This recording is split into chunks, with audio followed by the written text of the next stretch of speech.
what nursing was before COVID.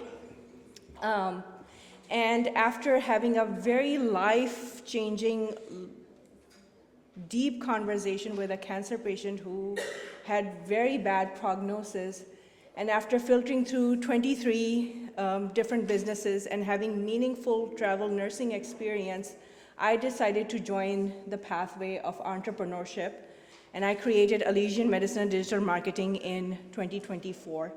And now I'm actively helping nurses, doctors, chiropractors, healthcare professionals to build their businesses, to build their brands, stop staying at a sideline, and get a voice, get a visibility that we tremendously are well-deserved of. And as of last year, I gained a title of being, from LinkedIn, that I am the 4th% top worldwide content creator in the health tech and healthcare industry.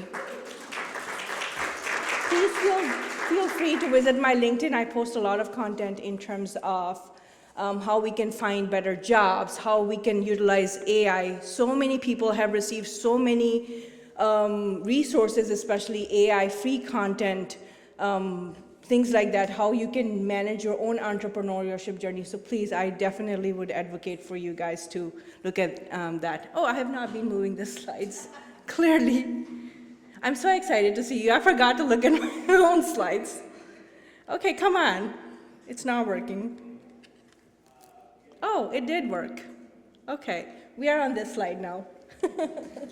Okay, so how many of you here have thought of going into entrepreneurship route or have thought of doing second income stream or anything like this? Oh, guys, you're not alone. Let me tell you this. Because I did see a study conducted in 2025 in which they surveyed nurses, and 80% of them are doing some kind of income stream or started their own entrepreneurship journey or have gone into those type of pathways. But only 1.6 to 6% nurses are only able to say, sayonara bedside, I'm leaving, I'm my own boss. I don't need a boss, which is not a bad thing. I mean, there are a lot of good managers, nurse managers, and nurse leaders, but all of us, we have different style of thinking. So what I'm going to say in this presentation is going to show you that traditional pathways and non-traditional pathways both have limitations, which is entrepreneurship is one of them. And what is being happening around those. Let's discuss one of the questions I do want to ask you guys. Okay, I think I'm gonna become multi-dexterous today. This is my mission for today. How many of you are of the mindset or around a mindset that we are service-based industry?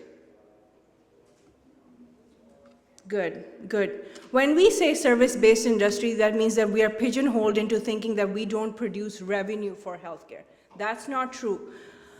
I can tell you guys that most of you have either experienced or have been a part of a invention or collaborative journey or magnet pathway in which you have given back to your designated hospitals.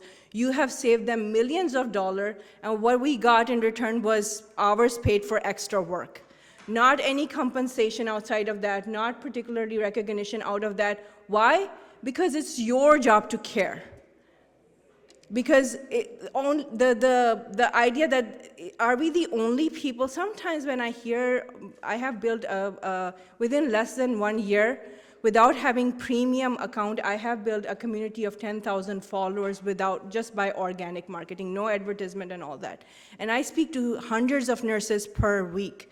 And what I keep on finding is the same concept that we are service-based industry. I do not know how to ask for raise. I do not know how to define my own self-worth. And the problem is that because we are so used to this process that once you become charge nurse or once you become manager, you have $2 raise or $5 raise. So we are thinking of attaching our personal worth with monetization, like whatever money you get is what your worth is. So instead of that, I think there should be a lot of ways in which we should be recognized as a revenue-based industry, and our revenue should, or that description of us as nurses should define that how we should be paid and how we should be recognized in multidimensional way. And I'm also going to share my experience over here that on weekly basis, I do book from somewhere from 20 to 40 calls with nurses. And of those 30 to 40 nurses, at least 30% of nurses, their first thing is, okay, you want to set up a business, what do you want to set up? I want to have seat at the table. Okay? Let me give you a seat at the table, what next? And then there's a pause. And so here's the thing, we are never, as nurses, taught how to advocate ourselves. We have an idea about it, we think that this is how we're going to advocate it, but we are never taught how to properly market ourselves, brand ourselves, unlike physician-based industry.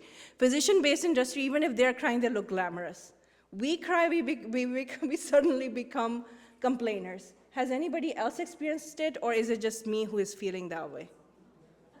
Okay, I see some nodding, so I'm not crazy. Okay, thank God. What a validation. Okay, I think I'm on the right slide. Yeah, I am. Okay, so in conversation with them, I feel like that it's time that we don't ask for opinions. We don't say that put us a seat at the table just to get an opinion filtered out of our body. We need to have a good execution plan. And these are some of the examples I will share with you in not only the research that I have found, but also in my personal experience while talking to nurses. Okay, let's look at two nurses who have come into my network, and we had meaningful conversation. One of the nurses I did collaborative work with, and the other one became my client. So nurse one, due to anonymity reason, I cannot disclose their full potential of work. So nurse one, her design of business is that she goes from one healthcare institution, and she utilized Caritas model to solve retention problems. Okay, I'm in a good slide, sorry. And so she told me that she ended, with one of her contracts, she ended up saving $2.6 million worth in staff retention money. Now, saving is not considered revenue. I do not know why, because you're potentially using that money to invest back into business. So why, first of all, my problem with when she said this was, why are we not considered revenue-based industry? Number one point over here. Hold that thought, because I'm going to come to that later. Now, if you add up the money, even if her business style was that whatever saving that she does for hospital, she gets commission on that. So let's say even if she does 10% commission on each of these contracts, she got, like against her services, she got to make $260,000 per contract. Now, if you multiply it with 5 per year, that is $1,300,000. That's quite. Now, let's look at an alternative case scenario. Nurse 2. She is my client. She has been at a business for 2 years. First of all, she is so exceptionally good. Like, when I looked at her portfolio as a nurse, my heart went out to her and just gave her a hug, because she was making such a tremendous job in turning, like really altering the patient outcomes. She was really, really clinically smart. But as nurses, we are never taught to think like a businesswoman. And in some cases, there's a connotation, businesswoman means making somebody who's only interested in making money. Why? I mean, all the industries are allowed to make money, and they are allowed to have a mindset of growing, but why can't us? Right now, I'm in a very deep journey to find out where this barrier is coming, because if you're earning against your hard work, against your strategy, against your brain power, your own personal brain cells not borrowed from somewhere else, you should be able to say, hey, I earned it. I didn't borrow it from somebody. It's not a borrowed knowledge. I invented it. So the problem with her trajectory of business, she was at it for 2 years. First of all, she did not know how to design the business. Finally, we ended up designing that your business should be that you design center of excellence for healthcare providers or healthcare institutes. Finally, when we got to designing, we did look at her sales acquisition and everything. We found out she cannot go any further because she never thought of looking into intellectual property clause or NDA clause. As a result, she cannot take her business and multiply it and repurpose it in other hospitals. She's stuck with one hospital earning $140,000, and because she's doing it under business, she, as an independent contract under business clause, she does not get to have any healthcare benefits, and she had to pay $40,000 in taxes. So that is a big constriction. Okay, now let's get to the meat and potatoes of this presentation. When we pick traditional pathways, what does happen? Okay. Oh, somebody is moving slides for me. Thank you. Okay, so the career bedside is that you become a bedside nurse, from there you become a charge nurse, from there you become a manager, you become an executive C-suite person. The didactic pathway is that you do your BSN, your MSN, or you take certifications, and then you do your DNPN. But there's still a lot of, it's a very linear pathway. So if you want to make a circle out of that linearity, you cannot do that. There's no geometry in that. It's only straight lines in it. You cannot become a triangle. You cannot become a square. You cannot become like an abstract. None of that. You just have to be straight line. So because of this, a lot of nurses feel, I saw a research again, that 21.1% nurses feel that they are doing busy work, not an effective work, that they are able to make a much difference. It's same old, you eat your breakfast, you go home, rinse, repeat, all of that kind of stuff. Very mundane outlook. Again, due to this reason, the lack that I see, the problem that I see is that we do not have proper tools to do a proper execution. It's not that we lack clinical skills, it's not that we lack any nursing knowledge, it's basically that we don't get much innovation or get to use creative side of our brain. It's very linear. Now let's look at more challenges that we have. Their leadership, the thing with this is that there's overwhelming amount of research on it. There are like thousands of research, but not much execution around it. So let's look at some of the problems. In leadership-related reasons that causes frustration within that linear pathway, the traditional pathway, is that 32.7% nurses have a turnover rate. 34% cite that because of lack of career advancement, they want to leave the nurses-based industry. 42% of nurse leaders are considering leaving for better opportunities, because sometimes when hospital is doing really well and managers like to stay there, they want to be there. So what are the next opportunity? Like if a nurse is eligible to become a manager based on merit, where else she goes? She doesn't want to leave a hospital because it's paying her bills and it's giving good benefits and that, but where else can she go? So in those case scenarios, nurses end up leaving even though they don't want to, they are happy, but they do not know where to choose their creative pathway. Then a lot of nurses are feeling undervalued. And over, because of these linear pathways and not having much innovation within healthcare industry, nurses are leaving. Like, for example, create alternative pathways in which the merit is already judged. For example, please design a solution for this and this problem, and you will get money not for the hours you're spending, but you'll get a commission based on the revenue that you have generated or based on the amount that you have saved. So none of those things are given to nurses. In terms of workload, that is also affecting our retention as well. When it comes to workload, only 33% nurses feel that their workload is justified, meaning they can manage their paperwork and they can also have time for creativity and they have proper time to give to the patients as well. But 81.1% nurses still in the current pathways in which healthcare appreciates us nurses or utilizes us nurses, there's still 81.1 nurses that feel that they are just doing busy work. Overall, okay, let's see.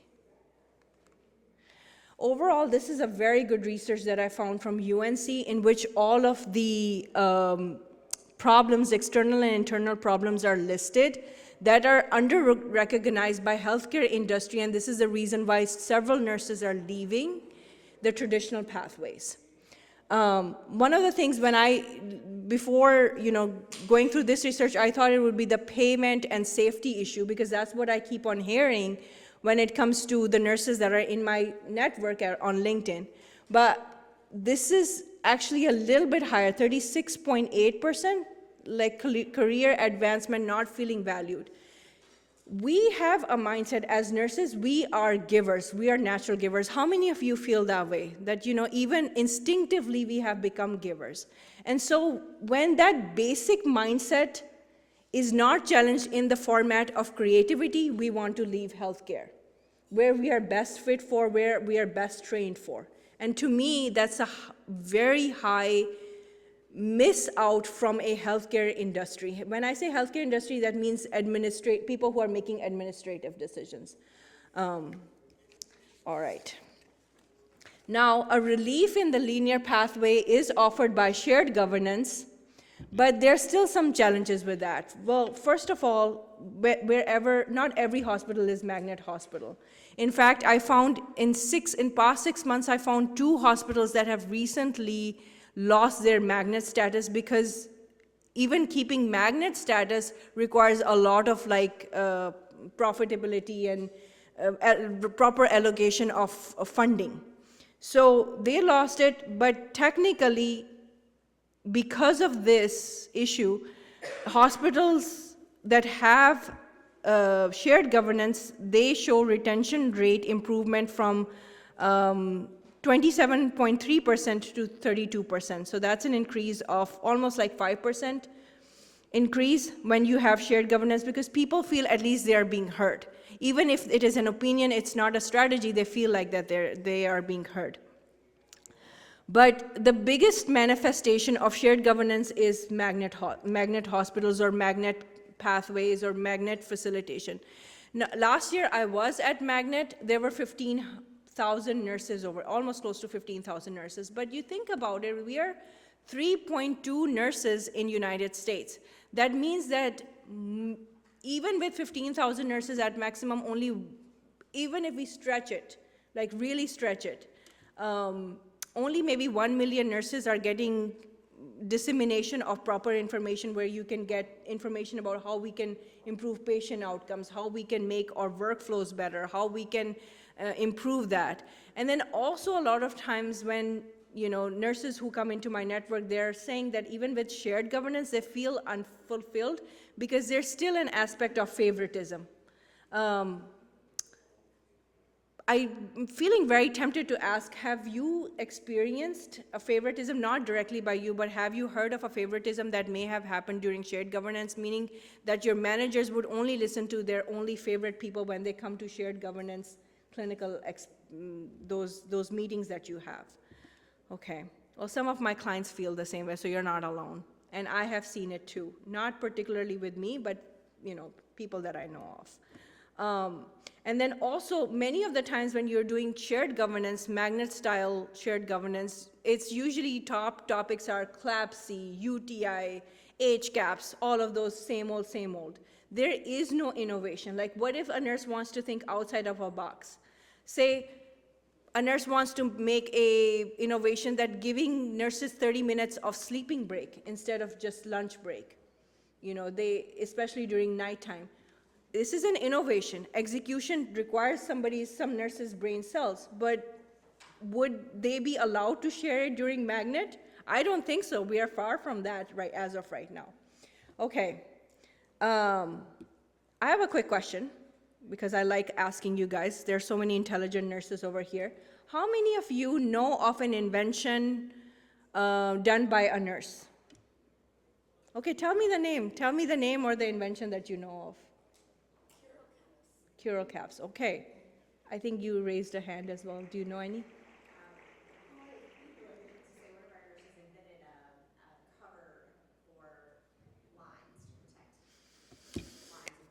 Okay, this slide is probably my best slide.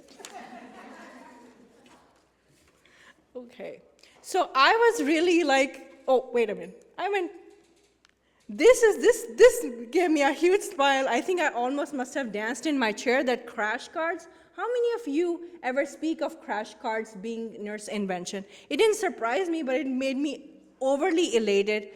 In my notes, I've written somewhere who's the nurse inventor who invented it. But I was like, yeah, girl, it's only a doing of a nurse. And then the other one is Billy bonnets are also the face paint. I think I read that. But I did not know that neonatal phototherapy was also done by a nurse. See, to me, now that I understand marketing and branding, this is a branding issue. We never market ourselves. If a doctor, in fact, when I take out Foley's of my patients, I tell them, hey, this was invented by a physician. But I never have heard any invention being recognized of a nurse. So this is a work of when nurses are allowed to do innovation and when they go into non-traditional pathways. Oh, an ostomy bag is also designed by a nurse. Now, when you're changing an ostomy bag, you can tell your patient, market ourselves. Come on, girls, we can do it. Tell them, this is nurse, yeah. Okay, so the loneliness of non-traditional pathway. I mean, you build a lot of wealth, you build identity, but you don't have that camaraderie that, when you're nurses in a team setting, you build that, I do not know, sisterhood or brotherhood or whatever hood you make. But in entrepreneurship route or those innovation routes, they are very lonely, but they are an option. Entrepreneurship, innovation, nurse scientists, nurse lawyers, nurse informatics, consultant coaches, these are all non-traditional pathways. Okay. But the pathway also comes with challenges. There are financial pigeonhole challenges. If a doctor or physician puts an innovation or designs something and they need funding, they have accessibility to $7.22 billion, as opposed to us nurses, when we can do the same job in much cheaper way without having to be paid that much, we only get $197.7 million. That's a difference of 36 times. So physicians get, I'm not against physicians, please don't, that's not the take-home message, please don't think that way, but they get to have 36 times more funding resources than us. And then there's rigidity pathways, like for example, if a nurse goes and takes an innovation idea, they would be told, has it been tried before? We don't have enough funding, we don't have enough time, all that kind of interesting stuff. And in research, it shows that there's 88.6 to 93.8 funding problems that nurses are feeling. Again, the legal issues I've already explained you a client interaction that I had where she could not take her business any further because of intellectual property clause and NDA clause.